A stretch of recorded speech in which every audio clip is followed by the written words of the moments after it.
tu rong phong dư cho ma trầu rò sợ lo xa hành bái cho mà bự bé lu nàng tua cu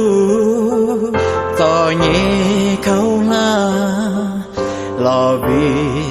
bé chín cho lúa tăng dê phong dư cho trở ma bự lo bên thuan đau nở cờ cho cái cờ xưa kia cho tao cũ thia có mù chua mù chi tao kê và mừng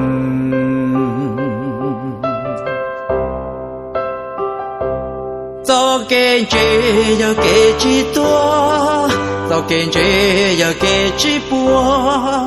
cho cái chế này vừa kia có tao cho cái chữ cho cái chùa cho cái đi mua cho cái chùa cho cái lan chế cho cái chùa này vừa đã có tao cho cái từ cho cái chùa cho cái lo cho cái chùa cho cái đó cho cái chùa này vừa chưa có mu vừa cái chân chế chỉ có tu khang cái chân chế chỉ có chế nương cái chân chế thiên lý vô chỗ có mù và mừng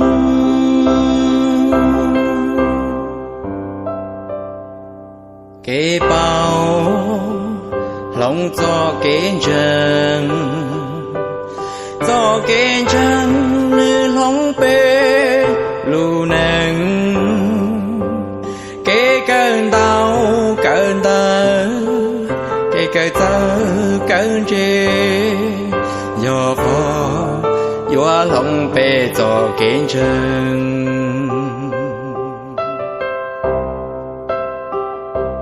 cho cái chế cho cái chi tua cho cái chế cho cái chi bùa cho cái chế này vừa kia có tao cho cái chữ cho cái chùa cho cái đi mua cho cái chùa cho cái lan chế cho cái chùa này vừa đã có tao cho cái từ cho cái chùa cho cái lo cho cái chùa cho cái đó cho cái chùa này vừa chưa có mu vừa cái chân chế chỉ có tu khang cái chân chế chỉ có chế nương cái chân chế thiên lý vô chỗ có mù và mơ